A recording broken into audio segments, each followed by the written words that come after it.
Hello दोस्तों, आप लोग देख रहे हैं एनिमे हब और मैं आप लोगों के लिए लेकर आया हूँ नारुतो हिंदी सीरीज़। नारुतो एक बहुत ही बेहतरीन एनिमे है। चलिए वक्त ज़ाया किए बगैर हम वीडियो स्टार्ट करते हैं। पहले एपिसोड स्टार्ट होता है कि बहुत वक्त पहले एक नाइनटेल फॉक्स जो है विलेज में आ जाता है और वो आते ही बहुत ज़्यादा तबाही मचाने लग जाता है और उसे तबाही मचाने के रोकने के लिए कई सारे निंजा इकट्ठा हुए। गांव के सारे बड़े बड़े निंजास ने इस जंग में हिस्सा लिया, लेकिन इस जंग में काफ़ी ज़्यादा जाने गई और जो बाकी बचे निंजास थे वो बुरी तरह से ज़ख्मी हो गए, जिनको कोई आसरा ना हुआ। तो वहाँ एक बहुत बड़े महान निंजा है जिनको फोर्थ होकागे के नाम से जाना जाता है। उस महान निंजा ने उस नाइनटेल फॉक्स को उसी दिन पैदा हुए एक बच्चे के अंदर सील कर दिया और उस बच्चे का नाम नारुतो था। लेकिन ऐसा करते हुए वो खुद भी मर गए। हमें उसके 12 साल बाद की स्टोरी दिखाते हैं जहाँ नारुतो बड़ा हो चुका होता है और जब वो बड़ा हो जाता है वो इतना शैतान बन चुका होता है, वो इतनी शैतानियाँ करता है कि लोग जो है उससे बहुत ज़्यादा तंग आ चुके होते हैं। उसकी शैतानियाँ इतनी बढ़ जाती हैं कि वो अपने महान होकागे के फेस स्टैचू के ऊपर अजीब अजीब सी पेंटिंग करने लगता है, जिसको देखकर गाँव वाले बहुत ही ज़्यादा गुस्सा हो जाते हैं उसकी इन शैतानियों पर। उसकी इन सारी परेशानियों से तंग होकर विलेज के सारे लोग जो है लॉर्ड होकागे के पास जाते हैं उसकी शिकायत लेकर। फिर लॉर्ड होकागे बाकी निंजास को हुक्म देते हैं। फिर उस विलेज के निंजा नारुतो को पकड़ने की बहुत ज़्यादा कोशिश करते हैं, लेकिन नारुतो अपनी चालाकियों की वजह से और शैतानियों की वजह से उनके हाथ से बच निकलता है। और उसी वक्त उसके निंजा क्लास एकेडमी के सेंसे इरुका सेंसे वो वहाँ पर आ जाते हैं और वो उससे कहते हैं कि जो है तुम यहाँ अभी क्या कर रहे हो, तुम्हारी तो क्लास का टाइम हो चुका है। और उसके बाद इरुका सेंसे उसे क्लास में वापस लेकर आते हैं एकेडमी के अंदर और उसको रस्सी से बांध देते हैं। और ये एकेडमी ऐसे ही छोड़ देने की वजह से इरुका सेंसे उसको बहुत ज़्यादा डांटते हैं कि तुमने ऐसा क्यों किया। उस टेस्ट के साथ साथ बाकी सारे स्टूडेंट्स को दोबारा टेस्ट देना पड़ता है, जो कि स्टूडेंट्स भी नारुतो पर गुस्सा हो जाते हैं कि उसकी इस हरकत की वजह से उनको दोबारा टेस्ट देना पड़ रहा है। और उस दिन एकेडमी में ट्रांसफॉर्मेशन जुत्सु का टेस्ट हो रहा होता है और इस टेस्ट में किसी और के रूप में बदलना होता है। इस टेस्ट को परफॉर्म करने के लिए जो सबसे पहले स्टूडेंट आती है उसका नाम होता है साकुरा हारुनो और वो फ़ौरन ही इरुका सेंसे के रूप में बदल जाती है। और साकुरा हारुनो इस टेस्ट में पास होने के बाद बहुत ही ज़्यादा खुश हो जाती है। इसके बाद दूसरे स्टूडेंट की बारी होती है जिसका नाम होता है सासुके उचिहा। वो भी फ़ौरन ही इरुका सेंसे के रूप में फ़ौरन ट्रांसफॉर्म हो जाता है और वो क्लास का टॉपर होता है, जिसकी वजह से पूरी क्लास और विलेज के लोग भी उसे बहुत ज़्यादा पसंद करते हैं। इसके बाद बारी आती है नारुतो की, क्योंकि नारुतो की वजह ही सबको दोबारा टेस्ट देना पड़ता है। इसलिए स्टूडेंट्स जो हैं बाकी सारे उससे नाराज़ रहते हैं सिवाय इस लड़की के जिसका नाम होता है हिनाटा। इसके बाद नारुतो की बारी आती है। जब वो अपना नारुतो ट्रांसफॉर्म होने लगता है तो वो एक बहुत ही ज़्यादा खतरनाक रूप में आता है। वो एक लड़की का रूप ले लेता है जो कि बिना कपड़ों के होती है। ये देखकर इरुका सेंसे बहुत ज़्यादा गुस्सा कर जाते हैं और वो उसे डांटने लगते हैं। और फिर क्लास ख़त्म होने के बाद जो नारुतो ने होकागे के फेस पे फेस पेंटिंग की होती है वो उससे जो है साफ़ करवाते हैं। और जब नारुतो वो स्टैचू की पेंटिंग साफ़ कर रहा होता है तो इरुका सेंसे उससे कहते हैं कि तुम जब ये सारे साफ़ कर लोगे तो मैं तुम्हें जो है रामेन की ट्रीट दूंगा। ये सुनकर नारुतो बहुत ही ज़्यादा खुश हो जाता है और जल्दी जल्दी साफ़ करने लगता है। इसके बाद हमें एक दूसरा सीन दिखाया जाता है जहाँ पे इरुका सेंसे और नारुतो मिलकर रामेन खा रहे होते हैं। तब नारुतो से जो है इरुका सेंसे पूछते हैं कि तुमने ये सब क्यों किया, क्या तुम्हें पता है ये होकागे कौन हुआ करते थे जिनके फेस पे तुमने ये सब पेंटिंग की है और इतनी शैतानियाँ की हैं। तो इन सारी बातों के जवाब में नारुतो फिर इरुका सेंसे से कहता है कि मुझे पता है होकागे कौन है। होकागे सिर्फ वही लोग बनते हैं जो बहुत ज़्यादा महान और निडर होते हैं और जो अपनी विलेज के लिए किसी भी हद तक जा सकते हैं। और फिर नारुतो इरुका सेंसे से कहता है कि देख लीजिएगा, एक दिन मैं भी इन सबसे ज़्यादा बढ़िया निंजा बनकर दिखाऊंगा।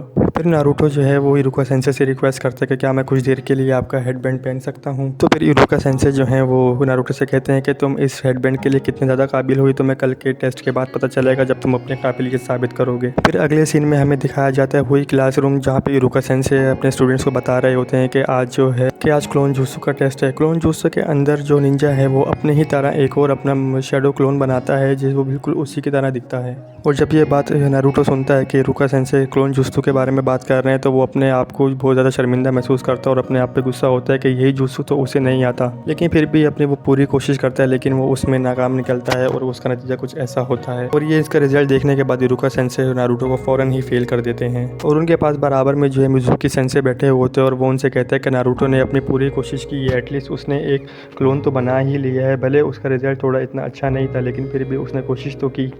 इरुका सेंसे मिज़ुकी सेंसे की बात सुनकर भी इत्तेफाक नहीं करते और वो उसको नारुतो को पास नहीं करते। फिर उसके बाद हमें अगला सीन दिखाया जाता है जहाँ सारे बच्चे एक ग्राउंड में होते हैं और सारे बच्चे ही ग्रेजुएट हो चुके होते हैं सिवाय नारुतो के। तो फिर वहाँ नारुतो के पास बैठे हुए मिज़ुकी सेंसे आते हैं और वो उनसे कहते हैं कि इरुका सेंसे जो है वो तुम्हारी भलाई के लिए सब कुछ कर रहे हैं। वो चाहते हैं तुम सबसे स्ट्रॉन्ग और एक महान निंजा बनो। नारुतो जो है मिज़ुकी सेंसे से कहता है कि मैं ऐसा फिर क्या करूँ कि ये इरुका सेंसे मुझे पास कर दें। तो मिज़ुकी सेंसे उससे कहते हैं हैं कि मेरे पास एक आइडिया है जिससे तुम बहुत ज़्यादा ताकतवर बन सकते हो और इरुका सेंसे तुम्हें टेस्ट में पास भी कर सकते हैं, जिससे तुम अपना हेडबैंड हासिल कर सकते हो। फिर हमें उसी दिन का सीन दिखाया जाता है जहाँ मिजुकी सेंसे और इरुका सेंसे जो है उनके घर पर आते हैं और कहते हैं कि आपको लॉर्ड होकागे ने बुलाया है। मिजुकी सेंसे जो है वो इरुका सेंसे को बताते हैं कि लॉर्ड होकागे ने आपको इसलिए बुलाया है कि नारुतो ने जो है स्क्रॉल ऑफ सीलिंग चुरा ली है। उसके बाद हमें अगले सीन में दिखाया जाता है लोग काफ़ी सारे निंजा जमा होकर आते हैं और सारे निंजा मिलकर लॉर्ड होकागे से कहते हैं कि नारुतो की शैतानियाँ बढ़ती जा रही हैं और आज तो उसने हद ही कर दी, उसने स्क्रॉल ऑफ सीलिंग चुरा लिया, जबकि ऐसा नहीं होना चाहिए था। उसमें हमारे विलेज के बहुत सारे सीक्रेट्स हैं, अगर ये सीक्रेट किसी और के हाथ लग गए तो हमारे विलेज को बहुत भारी खतरे का सामना करना पड़ सकता है, जिससे निकलना बहुत ही ज़्यादा मुश्किल होगा हमारे लिए। तो फिर लॉर्ड होकागे सबको ऑर्डर पास करते हैं कि जिसको भी नारुतो मिले वो फ़ौरन ले आओ। फिर सारे के सारे निंजा नारुतो को ढूंढने के लिए निकल पड़ते हैं। फिर इसके बाद अगले सीन में हमें दिखाया जाता है कि नारुतो उसी स्क्रॉल के साथ एक वीरान जंगल में होता है और वो उसको खोल के पढ़ रहा होता है। जब वो स्क्रॉल खोल कर देखता है तो उसके अंदर वो पहला जुत्सु वही होता है जो उसे नहीं आता, मल्टी शैडो क्लोन जुत्सु। फिर फौरन ही वहाँ पे इरुका सेंसे आ जाते हैं और वो नारुतो से पूछते हैं कि तुम इतनी रात को इस पुराने जंगल के अंदर इस स्क्रॉल ऑफ सीलिंग के साथ कर क्या रहे हो। तो नारुतो उनसे कहता है कि मैं जुत्सु सीख रहा हूँ जिससे आप मुझे ग्रेजुएट कर सकते हैं, मुझे पास कर सकते हैं, ताकि मैं अपना हेडबैंड हासिल कर सकूँ, और ये आइडिया मुझे मिजुकी सेंसी ने दिया है। और जब ये बात इरुका सेंसे सुनते हैं तो उनको मिजुकी के बारे में उनके बुरे इरादों का पता चलता है और तभी उनकी तरफ 3 कुनाई आ रही होती हैं। तो वो नारुतो को धक्का देकर आगे कर देते हैं और वो 3 कुनाई से खुद ज़ख्मी हो जाते हैं। उस कुनाई से लगने से इरुका सेंसे बहुत ज़्यादा ज़ख्मी हो जाते हैं और वो गिर जाते हैं, लेकिन वो कुनाई किसी और ने नहीं, मिजुकी ने ही फेंकी होती है। और ये सारी चीज़ें देखकर नारुतो चौंक जाता है कि मिजुकी सेंसे ने ऐसा क्यों किया। फिर उसके बाद मिजुकी नारुतो से कहता है कि वो स्क्रॉल ऑफ सीलिंग मुझे दे दो। फिर उसके बाद वो 12 साल पहले हुए हादसे के बारे में भी नारुतो को बताते हैं कि फोर्थ होकागे ने तुम्हारे अंदर ही वो नैंडल फॉस को सील किया था। जब ये बात नारुतो सुनता है तो वो उसको बहुत ही ज़्यादा गिल्टी फील होता है कि जब ही शायद विलेज के सारे लोग उससे नफरत करते हैं, उससे कोई बात नहीं करता, उसे नापसंद किया जाता है। फिर उसके बाद मिजुकी एक बहुत ही बड़ा शुरिकेन लेकर नारुतो पर हमला करता है। जैसे ही वो हमला करने लगता है कि फ़ौरन ही इरुका सेंसे उसको आकर बचा लेते हैं और वो जो बड़ा शुरिकेन होता है वो इरुका सेंसे अपने ऊपर ले लेते हैं, जिससे वो बहुत ज़्यादा ज़ख्मी हो चुके होते हैं। फिर इरुका सेंसे नारुतो से कहते हैं कि तुम अकेले नहीं हो जिसने उस हादसे में सब कुछ खोया। उस 12 साल पहले नैंडल फॉस के हादसे में मैंने भी अपने मॉम डैड खो दिए।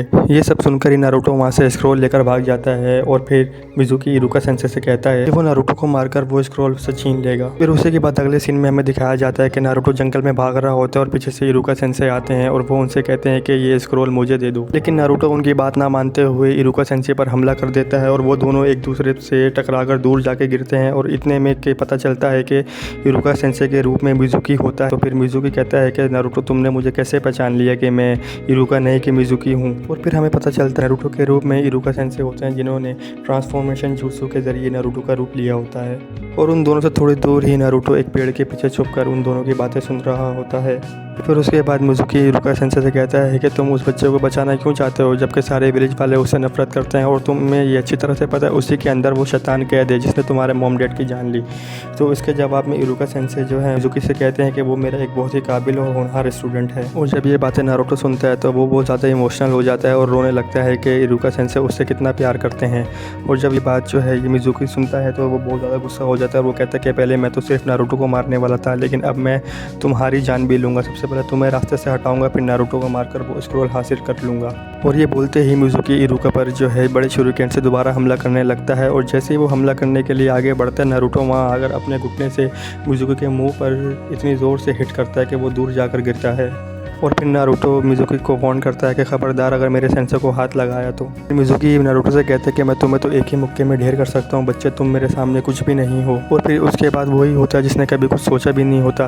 नारुतो फ़ौरन ही अपने मल्टी शैडो क्लोन जुत्सु का यूज़ करता है जिससे वो बहुत ज़्यादा जो है क्लोन बना लेता है। ये देखकर इरुका सेंसे और मिजुकी सेंसे दोनों बहुत ज़्यादा हैरान रह जाते हैं कि इसने ये सब किया तो किया कैसे, जो आज सुबह तक एक शैडो क्लोन नहीं बना पा रहा था आज उसने ये रातों रात ही हज़ारों क्लोन कैसे बना लिए। और ये जब सारा सीन इरुका सेंसे देखते हैं तो वो हैरान रह जाते हैं और मन ही मन कह रहे होते हैं कि ये कोई आम शैडो क्लोन जुत्सु नहीं है, ये एक हार्ड कॉपीज़ हैं जो कि एक बहुत ही एडवांस लेवल का निंजुत्सु। और फिर नारुतो और उसके सारे क्लोन मिलकर मिजुकी पर एक साथ अटैक कर देते हैं और वो मिजुकी को इतना मारते हैं कि उसकी हालत ख़राब हो जाती है और वो नीचे ज़मीन पर ढेर हो जाता है। नारुतो का ये हमला देखकर मिजुकी सेंसे बहुत ज़्यादा खुश हो जाते हैं और वो मन ही मन कहने लगते हैं कि एक दिन नारुतो हम सबसे निंजा बनेगा और एक दिन ये बढ़िया होकागे भी बनेगा। इरुका सेंसे नारुतो को अपने पास बुलाते आते हैं और वो अपना हेडबैंड नारुतो को पहना देते हैं। फिर इरुका सेंसेई नारुतो से कहते हैं कि मुबारक हो नारुतो, तुम पास हो गए, तुम इस टेस्ट में कामयाब हो चुके हो। और इरुका सेंसेई फिर नारुतो से कहते हैं कि आगे का सफ़र बहुत ज़्यादा मुश्किल हो पा रहा है, अब तुम भी एक निंजा हो तो अपने अगले सफ़र के लिए तैयार रहना और कभी हार मत मानना। ये सुनकर नारुतो बहुत ज़्यादा खुश हो जाता है और इरुका सेंसेई को बहुत ज़्यादा हक करता है। इसी के साथ ये वाला एपिसोड हमारा ख़त्म होता है। अगर आपको वीडियो पसंद आई हो तो लाइक और कमेंट ज़रूर कीजिएगा। मेरे चैनल को सब्सक्राइब भी कीजिएगा। आगे भी आपके लिए ऐसे ही इंटरेस्टिंग वीडियोस आती रहेंगी।